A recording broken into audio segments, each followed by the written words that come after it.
Hello and thank you for visiting the Danfoss Video Network.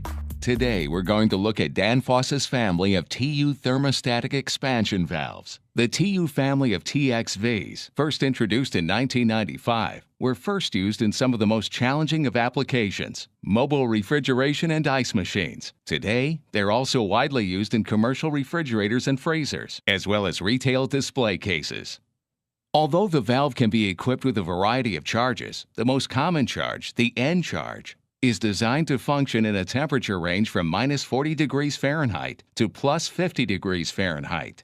TU TXVs are available for systems ranging in capacity from 1/10 to 4.5 tons that use R134A, R404A, R507, R410A, and R22, R407C, R407A, as well as natural refrigerants such as R290 propane. The TU family is comprised of three types of valves. The first valve, the TUA, is designed with an interchangeable orifice, or cartridge.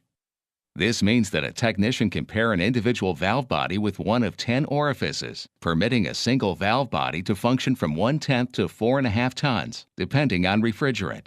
The TUA also has a superheat spindle to permit superheat adjustment. The valve's wide range has made it particularly popular for TXV replacement.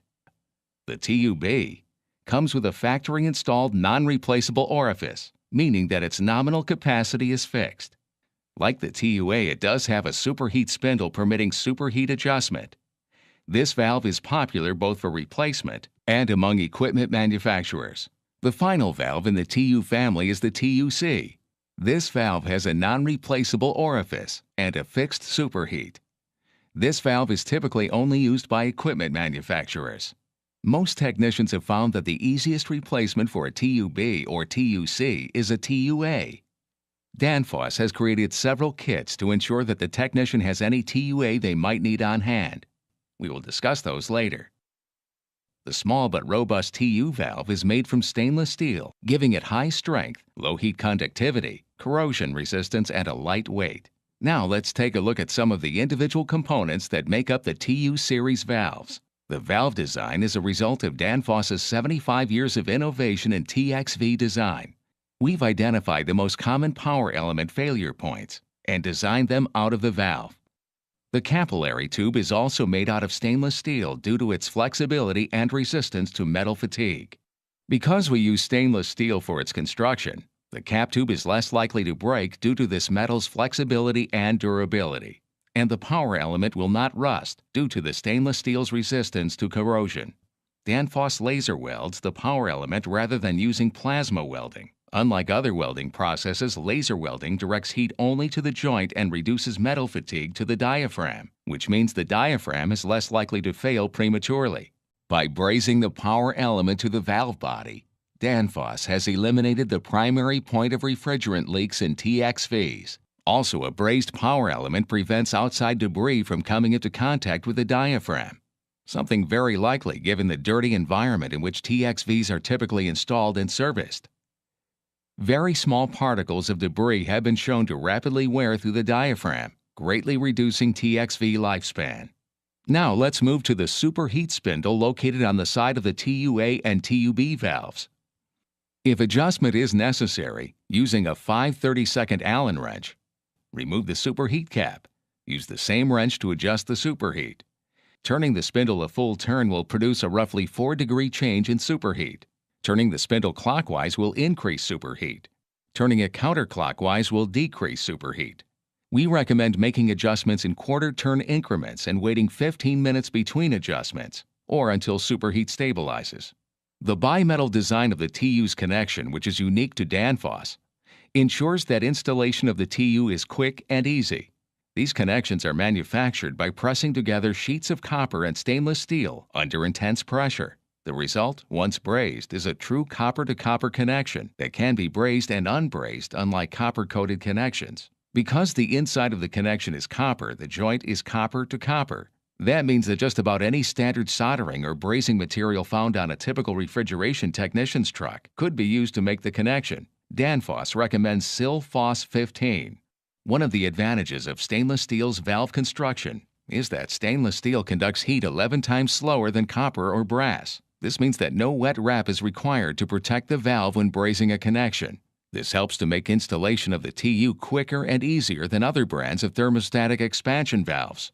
It's recommended that the installer not use wet or paste flux when installing a TU, as these varieties of flux contains chloride, which corrodes stainless steel. Now let's look at a typical TUA installation. If installing a TUA, use the following method. If installing a TUB or TUC, the process is the same except you don't need to worry about installing an additional orifice. It will be pre-installed in the valve by the factory. Note that the screen or mesh on a TUA is on the orifice and can easily be cleaned or replaced simply by removing the orifice. Note that the orifice packaging canister is designed to assist in proper installation of the orifice. All the technician needs to do is seat the gasket in the indentation in the canister, insert the orifice, and press down until you feel the washer click onto the orifice. Please note that once the orifice is removed or replaced, the crush gasket should be replaced. New washers come with each orifice, and bulk packages are available for purchase. First, select the proper orifice for the application and install it in the valve. Technically, the orifice should be tightened to 19 to 22 foot-pounds. Typically, this equates to tightening the orifice until it is snug and going 1/4 turn more. Next, fit the copper piping into the valve's connections. In this case, our technician is also installing a fitting reducer to match the valve's outlet and the evaporator inlet. The copper pipe should be heated with a torch until it turns red hot. Next, move the torch to the valve connector until it begins to change colors. Then apply the soldering material with the flame pointed at the joint. As with any TXV installation, be sure to direct the torch away from the valve. Look for the soldering material to flow evenly to indicate the joint has been made. Do not attempt to build a crown or ridge over the joint, as TU connectors draw in soldering material. Attempting to build a ridge may clog the connection. Now the sensing bulb and equalization port can be installed. As this is an internally equalized system, we will only show installation of the sensing bulb. Locate a horizontal section of the suction line after the evaporator outlet and place the temperature sensing bulb between the 8 and 4 o'clock position, avoiding the 12 o'clock position. Placement should vary depending on the size of the suction line. The larger the tube, the closer to the 4 or 8 o'clock position. The smaller the tube, the closer to the 1 or 11 o'clock position. Using the patented copper strap included with the valve, tighten the bulb onto the pipe. This will create a slight indentation into the suction line, which ensures excellent heat transfer. If a horizontal placement is not possible, a vertical bulb position will also work. A vertical position should be located away from the backside of the suction tube to avoid the oil and heavy turbulence common to this area. Completely wrap the bulb and all exposed ends with insulation tape. This will ensure that the bulb is sensing the refrigerant and not any ambient temperatures. Now with the TU completely installed, perform a leak check on all connections. After ensuring that there are no leaks, you can properly charge the system to the manufacturer's requirements, making sure there is the correct amount of subcooling. Finally, let the system run for 15 minutes for stabilization before adjusting the superheat if necessary. That's it. It's as easy as 1, 2, 3. Danfoss offers 3 convenient kits of TUA valves to ensure that you always have the right valve for the job on hand. One kit has a complete set of orifices, as well as R22, R134A, and R404A valve bodies, plus a similar set of orifices and valves for flare applications. Another has only the complete set of TUA valves and orifices. The third kit comes blank, permitting you to fill the set with the valves and orifices you need most frequently on the job site. Thank you for watching our program on our TUA thermostatic expansion valve. We hope that you now know just how easy it is to install. As the leader in expansion valve technology, Danfoss will continue to explore and discover new technologies to make your job easier.